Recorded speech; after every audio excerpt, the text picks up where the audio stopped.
Marvel Studios has finally came back to the San Diego Comic-Con and they ended with a bang. It was a panel that included dancing Deadpool variants. We also saw a choir. They also included two upcoming Avenger films with surprise guests like Harrison Ford, Robert Downey Jr., etc. We're going to be talking about all of this and what Marvel Studios had to announce in this video. And I know that many of you guys are excited because of one reason. It is because Robert Downey Jr. will be returning to the MCU, but not to play Iron Man, but to play Doctor Doom. That is exactly how we are going to be starting this video, is to speak about what this means for us fans and for the MCU. So Robert Downey Jr. is going to be returning to two Marvel films, which is Avengers 5, aka Avengers Doomsday, and Avengers Secret Wars. The Russo Brothers are also going to be directing both films, and we do have Avengers Doomsday coming out in May 2026 and Avengers Secret Wars in May 2027. You can also see that there is two different type of logos for Avengers Secret Wars and Avengers Doomsday, which highlights exactly what type of movie this is going to be. And honestly, looking at all of this and what Marvel Studios has in store for us, I think that many Marvel fans should be very excited after witnessing what Deadpool 3 had to bring to us in terms of cameos, the story, Wolverine in its full glory. They also topped this off with announcing the next big bad for the Multiverse saga, and it is Robert Downey Jr. The Russo Brothers emphasized they needed the greatest actor in the world to play a very complex character, and that is why Kevin Feige called Robert Downey Jr. to come in and to play this role. I just cannot believe the pathway the MCU is going on, because can you imagine the type of storylines that could take place in the next upcoming Avengers films? Like, for example, how is Tom Holland's Spider-Man going to be reacting when he sees basically his father figure be the threat to the multiverse? How is it going to look like when the Avengers, right, to the brand new Avengers, see Tony Stark, right, as their hero, and then out of nowhere they see that Doctor Doom is Tony Stark, and they're like confused looking at how he turned out to be, because maybe they probably all assumed that every version of Tony Stark was going to eventually become Iron Man, but for them to witness that one version in the multiverse becomes Doctor Doom, it's going to surprise them a lot. It's going to be emotional. It's going to be terrifying for them. I also assume that Loki is eventually going to be in Avengers Secret Wars. Can you imagine Loki meeting a evil version of Tony Stark, the threat to the multiverse? It's like they switched places, because 12 or 18 years ago, Loki was the bad one and Tony Stark was the good one. So imagine, right, 14, 15, 16 years later, the roles are now reversed. What about Thanos maybe appearing in Avengers Secret Wars, and we see the ultimate threat of Doctor Doom, right? He kills Thanos immediately with his hand, showing us that Doctor Doom is the real threat, because like think about how badass that would be. At first we saw Thanos grab Loki, he killed Loki, and then we're gonna have Doctor Doom grab Thanos in a introduction, whether it's in Secret Wars or in Doomsday, and we're just all like, what the heck? He really just killed Thanos just like that, right? Straight from the comics. They could do something like that. It would be amazing. The fans would love it. You can just do so many things, right? That is the point that I'm trying to make here, is that you can create so many storylines and narratives. How does this also play with Kang the Conqueror? What's going to happen there? We saw in Ant-Man Quantumania how many Kang variants there were. How are you going to switch up from Kang Dynasty to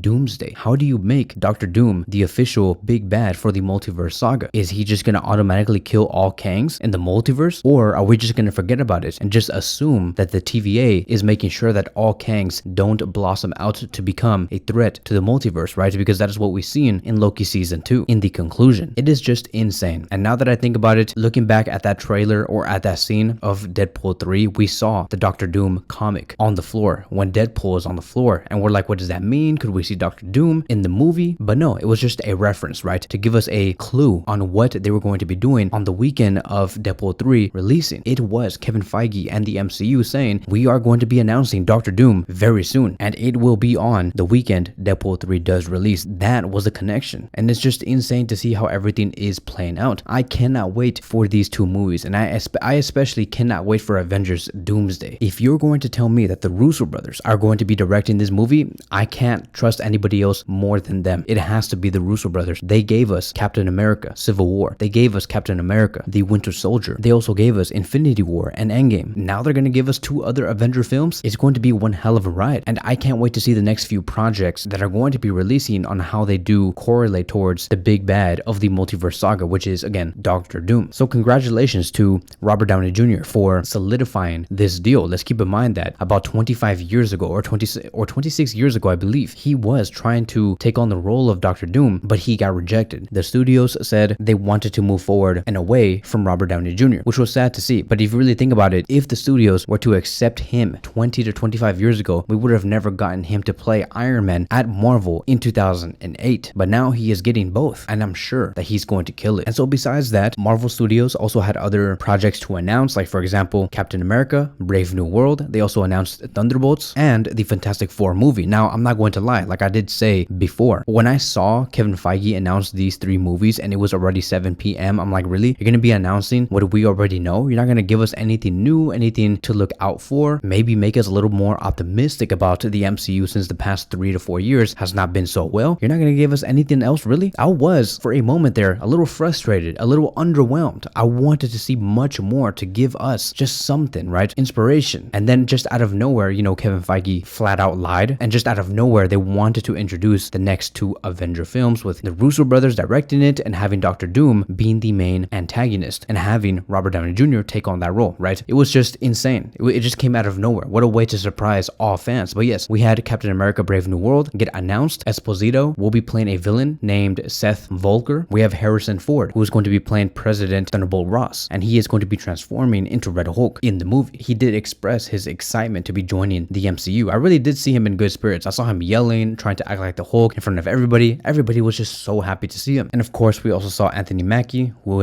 is going to be playing Captain America. And Feige did describe for this film to be very grounded and have the same aesthetics of Captain America, the Winter Soldier. It's going to be like a political thriller. As for Giancarlo Esposito, he will be playing as the leader of the Serpent Society. His character was added during the reshoots that did take place 2 months ago. They also introduced adamantium, which is going to be referenced in the movie. It's a powerful metal from Marvel Comics, and it is revealed to be the central of the plot. If you guys do not know what adamantium is basically the material that's in Wolverine, and it is what makes him very durable, right? It's in his skeleton, in his claws. It's just as powerful as vibranium. So in the Brave New World project, you're going to be seeing countries fighting over the adamantium resources, and we have Thunderbolt Ross aiming to share the adamantium wealth with the world. That is going to be one of his goals. President Thunderbolt Ross also asked for Sam Wilson to rebuild the Avengers, which is also going to be one of his goals. Moving on from that, we also do have Thunderbolts. Kevin Feige did clarify that Thunderbolts will not be named after Thunderbolt Ross, right? There is no correlation between those two things. The cast did describe that the team was struggling and reluctant to work together during the movie, highlighting the eternal conflicts and lack of cohesion. They also did show some footage of the movie. We have yet to see exactly what that looked like, but it was Yelena visiting Alexei inside a messy apartment, and then we saw Yelena ask Alexei if he is fulfilled. Then later we saw the Thunderbolts each individually assigned to the same mission, and the footage was showing that they ended up in conflict with each other, fighting rather than cooperating. We saw a character named Bob who was introduced. He was shown wearing a hospital gown, and it does add an element to the mystery and potential of this movie. Then we move on towards the Fantastic Four. Once again, they lied. They said that Pedro Pascal, Vanessa Kirby, Joseph Quinn, Ebon Moss was not going to be here at Comic-Con, but they showed up out of nowhere. They have already begun filming in London, and the movie is set to release on July 2025, the exact same month Superman Legacy will be releasing, and they retitled their movie to The Fantastic Four First Steps. Director Matt Shakman was emphasizing that he wanted to make the powers of the Fantastic Four feel real. The film is also going to feature a futuristic version of the 1960s setting and aesthetic. Shakman also described the film as what you have seen from the 60s and something more. It blends retro and futuristic elements. And once again, we saw some footage presented in a 4:3 aspect ratio that gave it a retro television type of look. We saw Reed Richards, played by Pedro Pascal, teaching a classroom and asking if they want to see an explosion, just hinting at what type of character he is, right? A character filled with curiosity and adventurous spirits. Then we saw The Thing during a dating game, which was very weird. We saw Joseph Quinn and Vanessa Kirby in astronaut suits, and then in the last 2 to 3 seconds, we saw a Galactus tease.